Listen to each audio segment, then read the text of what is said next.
This is the best shower head overall, and I've got 8 reasons why I think I'll be able to convince you why. I've owned and showered with this almost every day for 5 months. Number 1, it's got to be reasonably priced.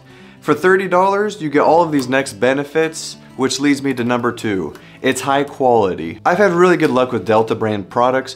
We use them for all of our shower valves and also our bathroom faucets in our rentals. I even have a fancy Delta cup washer. And don't forget, lifetime warranty. Reason number 3, it's got really good water flow. At 2.5 gallons per minute, this is the most the EPA will allow you to have in a shower head. I'm sure we've all used those eco-friendly faucets that put out half the water, which means you have to take twice as long a shower to get the same results. It doesn't really make sense. Reason number 4, it raises the height. One of my pet peeves is having a low shower head you have to duck under.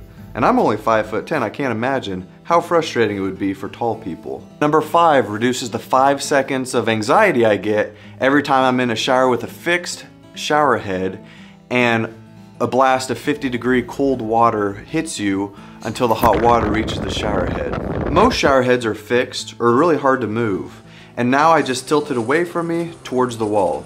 It's kind of weird, but do any of y'all have that same dread when you turn on the shower? Number 6. These have easy to clean silicone holes in them. This makes it really easy to clean for those of us who struggle with hard water. You can see here, after 5 months of use, that the spray was going a little haywire, and just a little massaging and it fixed the problem. Reason number 7, it has a 60-inch hose. My little nephews come to visit and I don't have a tub. So instead of having a shower clear up high, they just use the wand and it's not as intimidating for them. Aren't nephews just the best? Reason number 8, it's got 7 different spray patterns to suit your taste and how you like your water to come out. If you decide to go ahead and buy this, and I think you should, if you can click the links below, that really will support and help the channel, and it'll just encourage me to keep cranking out these videos, and it'll help me out and give me a boost. So thanks a lot, and we'll see you next time.